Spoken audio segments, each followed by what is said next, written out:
ഇന്നലെ ഒരു ശസ്ത്രക്രിയയല്ല മുടങ്ങിയത്. ഇന്നലെ ഈ യൂറിട്രോസ്കോപ്പി എന്ന് പറയുന്നത് 4 ഓപ്പറേഷൻ ഉണ്ടായിരുന്നു. അത് നമ്മൾ 4 ഓപ്പറേഷൻ നമ്മൾ ചെയ്തില്ല. 4 ഓപ്പറേഷൻ ചെയ്തില്ല. അതിൽ 2 3 എത്രയാണെന്ന് ഇപ്പൊ നമുക്ക് ആ ലിസ്റ്റ് ഇപ്പൊ എനിക്ക് ഓർമ്മക്കുറവുണ്ടാകാം. 2 3 4 അങ്ങനെ എന്തായാലും പേഷ്യൻസ് മുടങ്ങി. ആ പേഷ്യൻസിന് മുടങ്ങിയത് ആ പേഷ്യന്റിന്റെ ബൈസ്റ്റാൻഡർ എന്റെ അടുത്ത് ഒരു ഷക്കീർ അയാളുടെ ബൈസ്റ്റാൻഡർ എന്റെ അടുത്ത് വന്ന് ദേഷ്യപ്പെടുകയും ചെയ്തു. എന്താണ് ഡോക്ടർ മുടങ്ങിയെന്ന് പറഞ്ഞു. ഞാനപ്പോൾ അയാളുടെ അടുത്ത് പറഞ്ഞു നിങ്ങൾ തന്നെയാണ് സൂപ്രണ്ടായിട്ട് HDS ഓഫീസുമായിട്ട് ബന്ധപ്പെട്ടിട്ട് ഇതിന്റെ കാര്യങ്ങൾ അന്വേഷിക്കണമെന്ന് പറഞ്ഞു. അത് അന്ന് ഇന്നലെ മുടങ്ങിയത് മാത്രമല്ല ഇന്ന് മുതലല്ല എല്ലാ ദിവസങ്ങളിലും മുടങ്ങാൻ പോകും കൂടാണ്. ഉണ്ട്. അത് ഞാൻ പിന്നെ അന്നത്തെ ഡേറ്റ് ഞാൻ കൃത്യമായിട്ട് ഓർക്കുന്നില്ല. അത് വേണമെങ്കിൽ പരിശോധിച്ചിട്ട് പിന്നെ പറയാം. ഇതുപോലുള്ള ഈ ഉപകരണത്തിന്റെ ഈ പ്രശ്നങ്ങൾ ഞാൻ ഹെഡ് ഓഫ് ഡിപ്പാർട്ട്മെന്റ് ആകുന്നതിന് മുമ്പേ ഉള്ള നിരന്തരമായിട്ടുള്ള പ്രശ്നങ്ങളാണത്. ഇതിന് മുമ്പുള്ളവർ പലരും ഇത് പരിഹരിക്കാനൊക്കെ ശ്രമിച്ചിട്ട് പരാജയപ്പെട്ടു പോവുകയാണ് ചെയ്തത്. ഇതിനകത്ത് പലതും പല സമയത്തുകളിൽ വന്നിട്ടില്ല. പലതരം എക്യുപ്മെന്റ്സിന്റെ പ്രശ്നങ്ങളുണ്ട്. അത് നമുക്കിപ്പോൾ വിശദീകരിച്ച് പറയാനുള്ള ബുദ്ധിമുട്ടുണ്ട്. അതിനകത്ത് ഒരുപാട് എക്യുപ്മെന്റ്സിന്റെ കുറവുകളുണ്ട്. അതിന്റേതായിട്ടുള്ള പ്രശ്നങ്ങളുണ്ട്. അത് ഞാൻ എന്തായാലും മാധ്യമങ്ങളോട് പറയാൻ ഉദ്ദേശിക്കുന്നില്ല. അതുകൊണ്ട് അത് അധികാരികളെ ധരിപ്പിച്ചിട്ടുണ്ട്. പലതരം എക്യുപ്മെന്റ്സിന്റെ കുറവുണ്ട്. അത് നമ്മൾ ഈ എല്ലാ ലെവലിലും ഞാനത് നിരന്തരം അത് അറിയിച്ചിട്ടുള്ളതാണ്.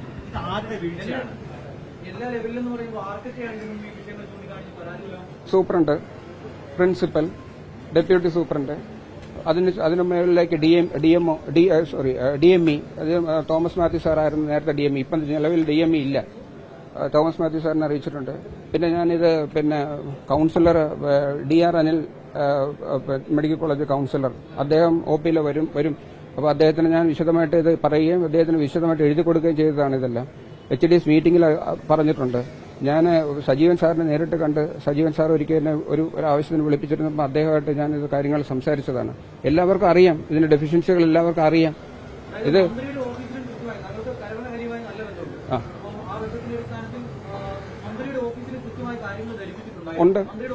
ഉണ്ട് അറിയാം. മന്ത്രിയുടെ ഓഫീസിനെ അറിയിച്ചപ്പോൾ എന്തായിരുന്നു അവരുടെ മറുപടി? എല്ലാം ചെയ്തു തരാം. ഇത് എപ്പോഴാണ് മന്ത്രി ഓഫീസിൽ ബന്ധപ്പെട്ടത്? എനിക്ക് തോന്നുന്നു ഒരു 6 7 8 മാസമായി കഴിഞ്ഞു. കൃത്യമായിട്ട് ഓർക്കുന്നില്ല. ഇതിലൊരു താഴെത്തട്ടിലുള്ള ഉദ്യോഗസ്ഥരുടെ അല്ല, വകുപ്പിന്റെ ആകെ വീഴ്ചയുണ്ടെന്നാണ് താങ്കൾ പറയുന്നത്. വീഴ്ചയാണോ, അവര് ഇതിനെ ശ്രദ്ധിക്കാത്തതാണോ, അതിന്റെ ഫണ്ട് അലോട്ട്മെന്റിന്റെ പ്രശ്നങ്ങളാണോ എന്താണെന്ന് അറിയില്ല. നമ്മളിപ്പോ ഒരു കാര്യം പറയുമ്പോൾ അവര് ഇതിനു മുമ്പ് മറ്റേ ചെയ്തിട്ടുണ്ടല്ലോ എന്നാണ് ചോദ്യം. അപ്പൊ അങ്ങനെ അല്ലല്ലോ. നമ്മൾ ഈ കാര്യം തന്നെ വേണ്ടേ? ഇത് മറ്റേത് വാങ്ങിച്ചു വന്നിട്ടുണ്ടല്ലോ എന്ന് പറയുന്നതിനകത്ത് എന്താണ് കാര്യം? ഈ പർട്ടിക്കുലർ കാര്യത്തിന് ഈ പർട്ടിക്കുലർ കാര്യം തന്നെ വേണം. താങ്കളുടെ ഫേസ്ബുക്കിൽ നിരന്തരമായി ചില രാഷ്ട്രീയ പോസ്റ്റുകൾ ഉണ്ടാകുന്നുണ്ട്.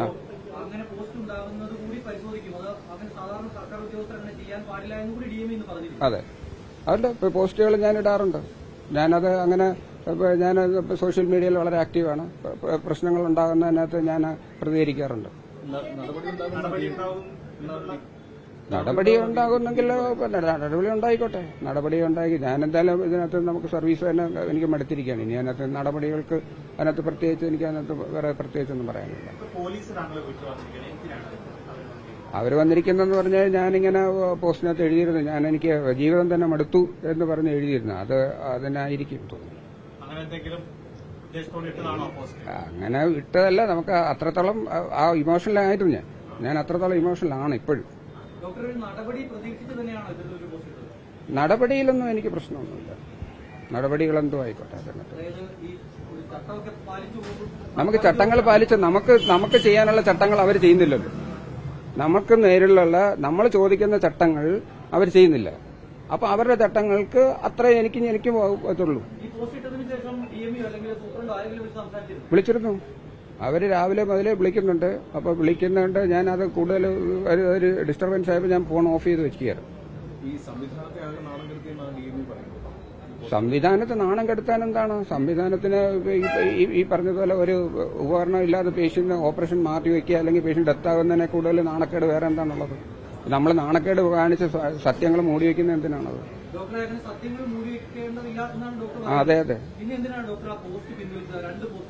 അതിപ്പോ സജീവൻ സാറ് ഉറപ്പ് നൽകിയതിന്റെ പേരിലാണ് ഞാൻ PS